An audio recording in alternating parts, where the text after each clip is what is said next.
Assalamu alaikum. I hope you're well. Today, inshallah, we are going to talk about horses. And it's not just horses we are going to talk about.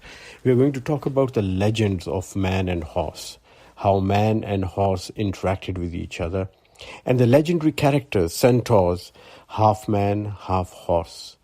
Now, you'd be wondering, what has that got to do with the Quran? And the answer is, today we are doing Surah number 100, Al-ADIYAT. And this surah is all about horses and men and how it has affected the human civilization. Allah is presenting horses as a witness of man's ingratitude. And the first 5 verses of the surah, surah number 100, they highlight a part of human civilization and history which has been ignored so far. And more evidence is being unearthed, especially in the Saudi Arabian Peninsula since 2010, which is showing what a dramatic change occurred in the human history and human technology with the introduction of the horse. Before we start the surah, let's talk about human history. There are a few things in human history which you could call landmarks from where the trajectory of human civilization changed incredibly. The very first is invention of the fire, or rather discovery of the fire. And if you see all the historians and the anthropologists and people who have done research on human civilization, they'll tell you that discovery of fire was a main landmark which changed the human civilization. The second thing which experts talk about is discovery of the wheel. And the wheel is very important. Once we discovered it, we made carts and we made carriages. And in future, those carts and carriages became trucks and cars. The whole concept of vehicles came from invention of the wheel. And the wheel was used for many other things. It was used as cogs in machines. So our mechanization, industrial revolution would not have happened if we would have not have discovered the wheel. Our water mills and windmills, they have wheels in them. Even small objects like watches, they've got cogs and wheels in them. So without the wheel, we would have never become technologically advanced as we are now. And the example is that there are some civilizations which never discovered the wheel. For example, the Native American civilizations, the Aztecs and the Incas and the Mayas, they were very, very advanced, yet they did not have the concept of wheel. And because of lacking that integral technological advancement, they never reached the height of science and development which other civilizations did. Interestingly, there are toys, children toys with wheels and cogs among the Native Americans. So the Aztecs made children toys, but they never got that concept into daily life, and they never made carriages and carts, and they never made windmills and water mills and all that kind of stuff. Sub-Saharan Africa and Australia is another example. The Australian Aborigines and Sub-Saharan Africa, these civilizations also never discovered the wheel and never utilized it. And they always were lagging behind in development from the rest of Asia and Europe. So when you compare the European civilizations, the Chinese and the Asian civilizations, they advanced way ahead of all these other civilizations because they had the concept of wheel. Now, why did they not discover the wheel? And the answer is horses. Wheels were only discovered after human beings domesticated horses and they started riding horses. And with horses came the chariots. And the first people to use the chariots were the Assyrians. They were a big civilization in what is today Middle East and Syria. In fact, the name Syria comes from Assyria, which was an old civilization. In Arabic, they call them Ashur. And they still have tribes in the north of Syria which are direct descendants from the Assyrians. And then the Hittites and many other civilizations came and they were using the chariots. And that was a great technological leap. As great as air travel is in nowadays and discovery of the automobile. So that's the kind of technological leap we are talking about. And it only happened in civilizations who were already using horses. Human beings are unique in the sense that we have the ability to control all the other creatures around us. So each and every kind of animal or creature which is around us, we can control them. With animals, we do two types of control. One is called domestication, where we enslave them and we make them work for our own purpose. So their whole existence is for us, to serve us, like horses and cows and buffaloes and sheep and hen, all these animals. But there are wild animals which we cannot enslave and domesticate, yet we tame them. So you see people, they tame snakes and they tame lions and cheetahs. Any kind of animal, we are able to tame them to some extent and to subdue them. This is one of the greatest characteristics of the human race, and no other species, no other creature on this planet has ever been able to do that. And this capability, this knowledge and skill has only been given to the humans. Among this domestication process, one of the revolutionary things which happened was when humans, they started riding the animals. And it started with horses, and later on we were riding camels and we were riding elephants. But it all started with horses. Now, riding an animal is incredible. No animal would normally allow another animal to ride them and to use them as a vehicle.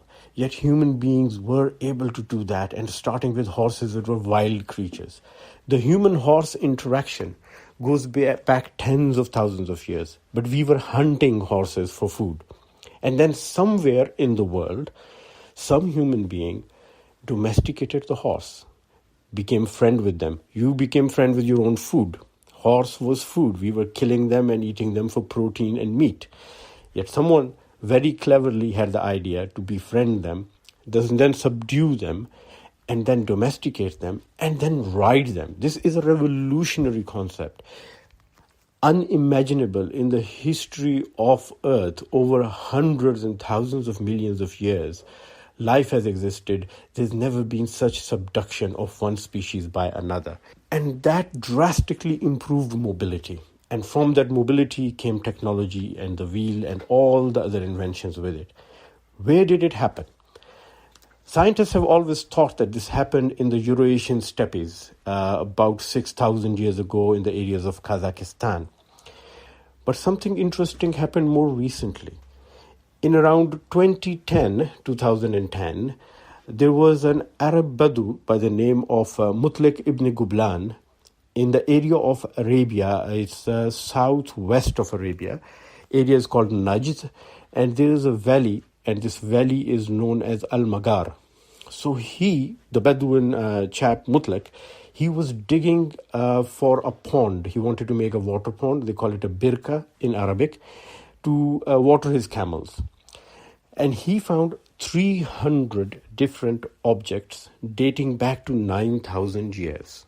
Now, 9,000 years ago, Arabia was very green and fertile. There were waterfalls and rivers and streams and jungles. In fact, up to 7,000 years from now, it existed. Arabia was a very green place. And there's also a hadith of the Prophet which says towards the ends of time, when the planet Earth is going to go immense changes, Arabia would become green again. Now, the Prophet did not say Arabia would become green. He said it would become green again, lush green, fertile again, as it was in history.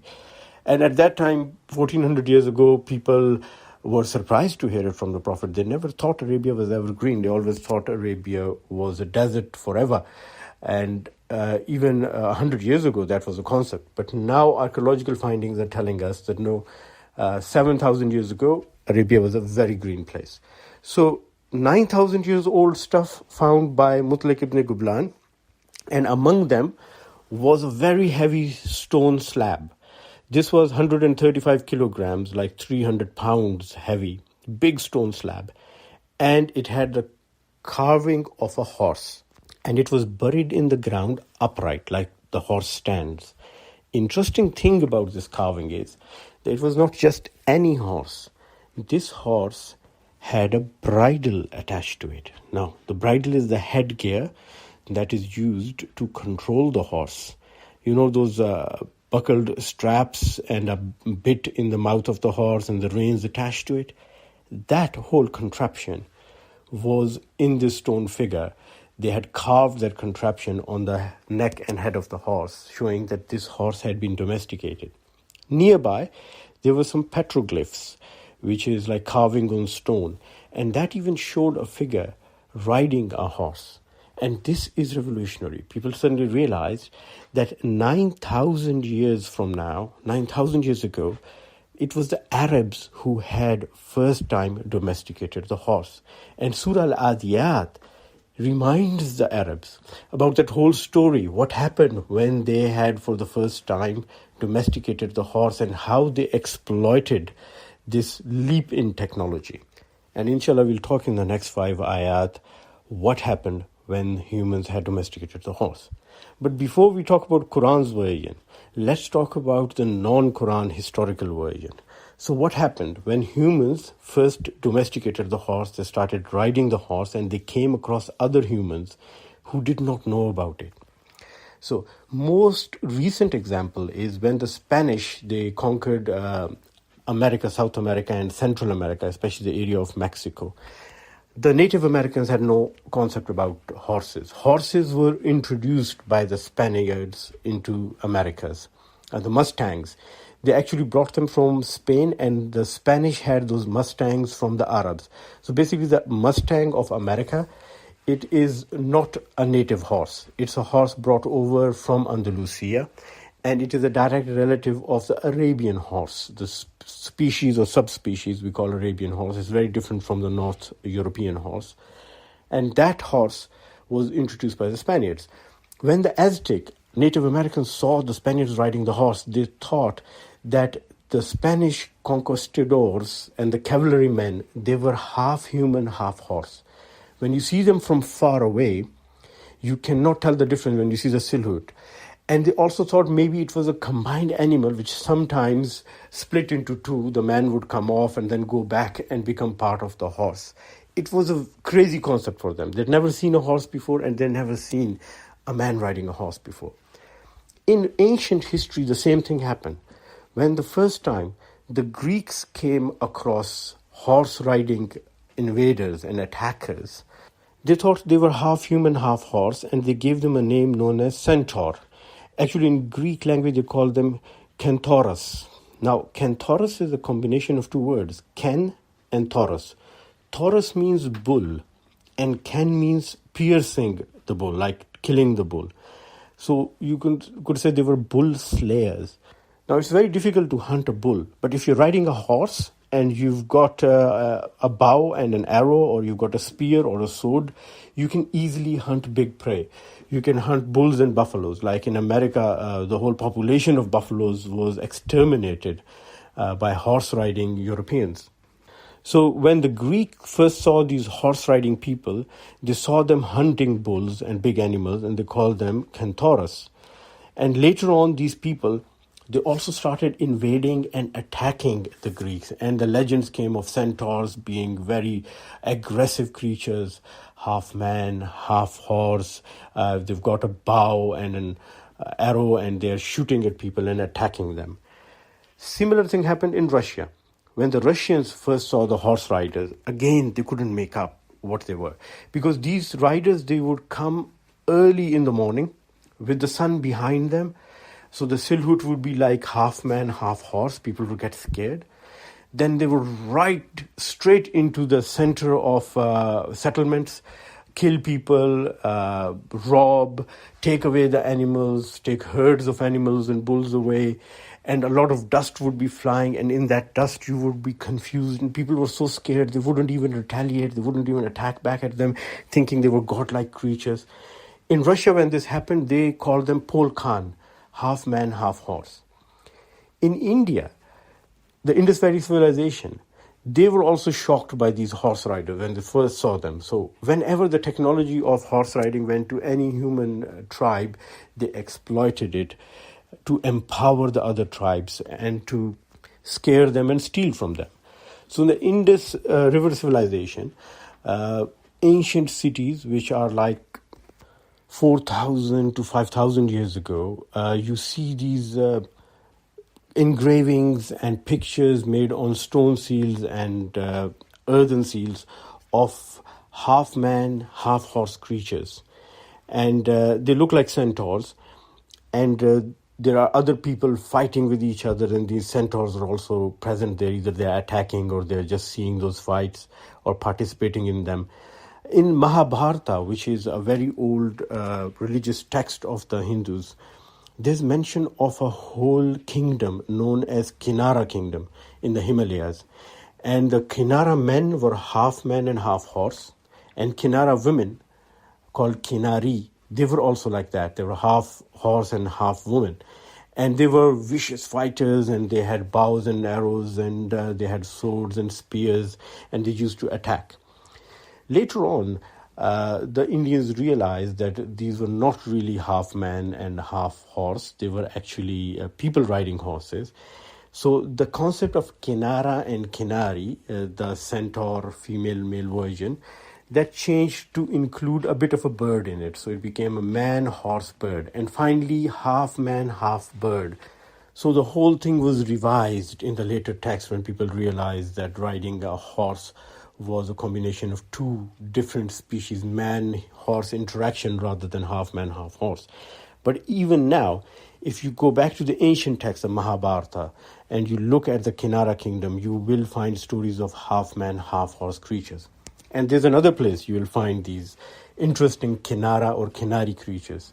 If you go to Pakistan and you see the truck art, that's like the big trucks, which are like long haul vehicles, they have paintings at the back and the sides. And in those paintings, you often see images of a woman who is half woman, half horse. So there's a neck and head of a woman wearing a crown, and very pretty and very appealing. And below the body is that of a horse or a bird. That is the ancient concept of Kinara or Kinari, which has still survived. And travelers especially wanted protection from these horse riding or half horse, half man creatures. So they used to carry these pictures of Kinaras and Kinaris to show that they had love and affection for them and they were worshipping them. So they would stay protected, so they wouldn't attack them. And even today, when the truckers are traveling, they have these paintings on their trucks for protection purposes. The one place in the world where you do not have legends and stories of centaurs or man-horse creature is the Arabian Peninsula. And the reason why? Because it's the Arabian Peninsula who started all these myths. It was the Arabs who started riding horses and confused everyone. And they took big advantage of it by raiding and attacking and looting.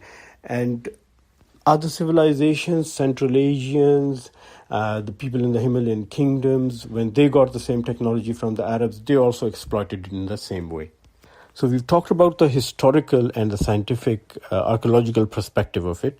Let's see what Allah has to say in Surah 100 and how does that correlate with the scientific findings that we have. Bismillah ar-Rahman ar-Rahim, ayah number 1, وَالْعَادِيَاتِ zabhan. Just 2 words, very simple. By the galloping, panting horses. Whenever Allah Ta'ala is using the word wa in the start of a surah, Allah Ta'ala is holding that thing as a witness. Allah is swearing by it and saying, I swear by the galloping, panting horses. Now, ADIYAT is a female version. So it is a feminine noun. So here we are talking about mares, female horses, not male horses. And female horses are faster and they have more endurance. And whenever people go for war or attack, they prefer to have a female horse rather than a male horse. The word ADIYAT comes from the word adi or adu. Adu means enemy and adi means running towards the enemy. So when you say wal adiyat, it means female horses or mares which are charging, running towards the enemy. And the word dabhan, which is translated as panting, is actually not just panting. It is puffing, blowing and panting of the horse with aggression. It comes from the word dabh, and dabh is used for wolf. So the way the wolf attacks, panting and rushing, that's how these female horses, when they are in attack mode, they are running and rushing. So now imagine these are female horses which are running like a wolf, panting in aggression, heading for attack against some unfortunate group of people.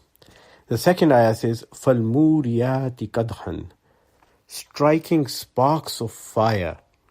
The word fa means a link with the previous ayah. So in this process of running, they are striking sparks of fire.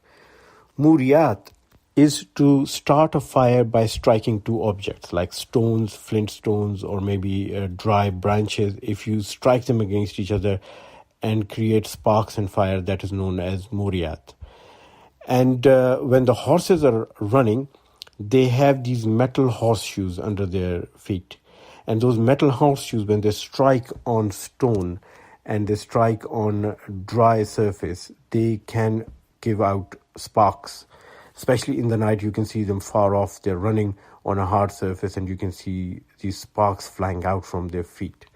And qadha is a loud, violent gallop. So when you have got a loud sound of these horseshoes and hooves striking on the land, on the ground, that is known as qadha. So far we know that these are aggressive female mares which are charging towards someone, targeting someone, and they are going a long distance and they are violently running, so much so that there are sparks of fire coming out from their feet.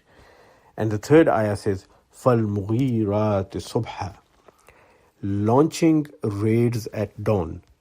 The word igara in Arabic is having an ambush, unexpected attack in a far off place. And it's usually for killing, pillaging and looting. You know, like the Viking raids? Now that would be an igara. That's the typical example in English language. If you want to describe igara, you have to say, think of the Viking raids. That is an igara.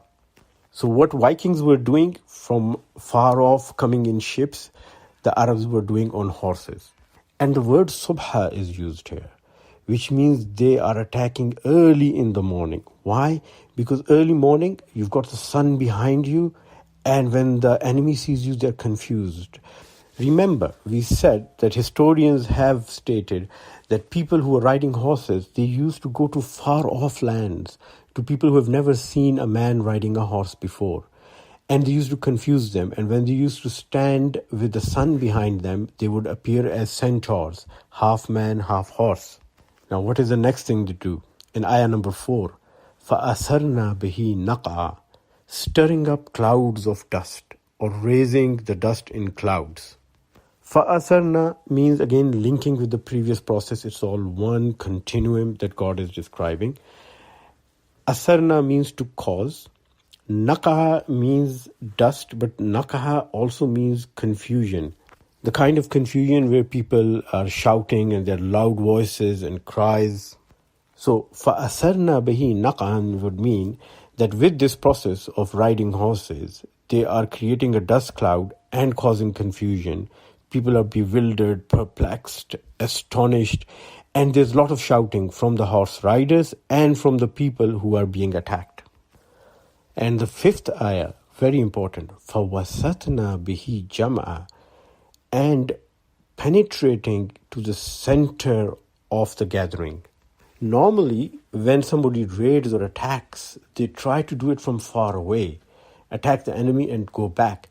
But these horse riders, they were so confident that people would be scared of them and people would be bewildered because they're attacked in a far off land where people have never seen a man riding a horse, that they would go straight into the middle of it and kill people and loot and pillage and do whatever they wanted to, and people would be on the ground and they would be hiding or running into their houses and looking for cover, and they would go straight in with confidence, not being scared of anything.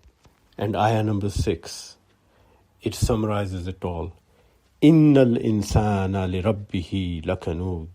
Surely, humankind is ungrateful to their Lord. Imagine, Allah has given us the ability to subdue, to control, to have a rule over the whole planet. We are not just subduing other creatures of Allah. We are subduing wind, water, sunlight, even the atom. We have windmills, we have solar panels, we have water mills, we have dams to generate electricity. We can break an atom and bring nuclear radiation and power out of it. And what do? We are ungrateful. We misuse our authority, just like those people who are riding horses and causing panic and fear in the hearts of people and taking advantage of that panic and fear.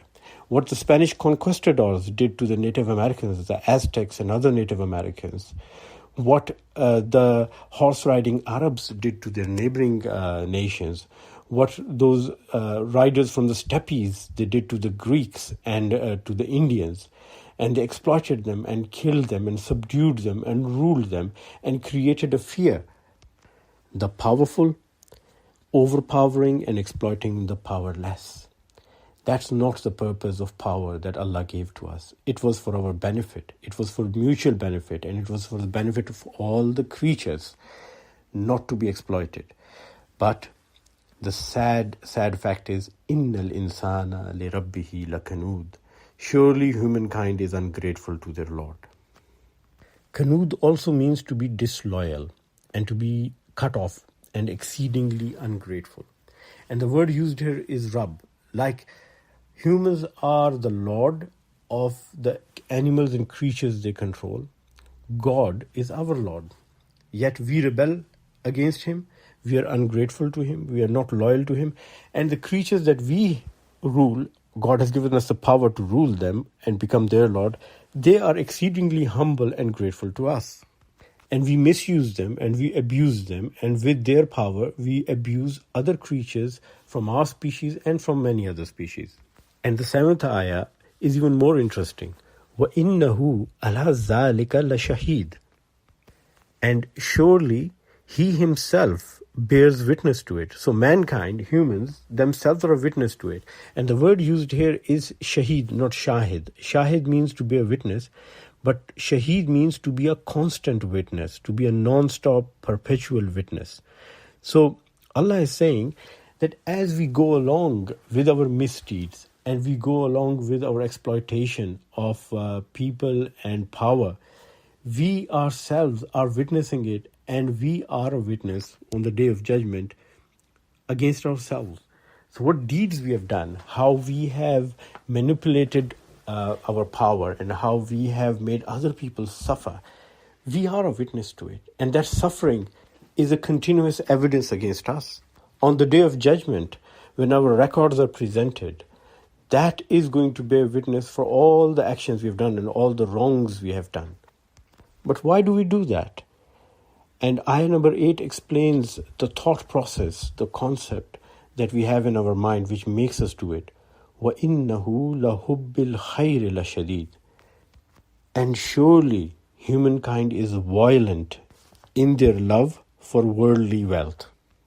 Word by word, وَإِنَّهُ, for verily, لَهُبْ means for the love, la is for the purpose of, and hub is love. Love is defined as relentless pursuit of something that we desire and consider good for us. So we've got this great desire. And what is the desire for? Khair, lahubbul khair. Now khair is generally translated as good. But this is also a slang Arabic term for money, for worldly gains, especially for money. They call it khair. Wealth is called khair. Like nowadays, for money, we've got slang terms. We call it fortune. So fortune could be good fortune, could be good luck. But the word fortune is often used as a slang term for money. We call it green because currency notes are green. We call it the buck or the quid for the pound.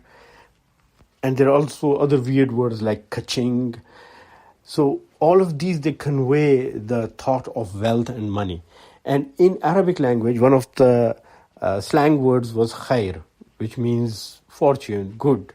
And the good stuff, what was the good stuff? Money. That was considered to be the good stuff.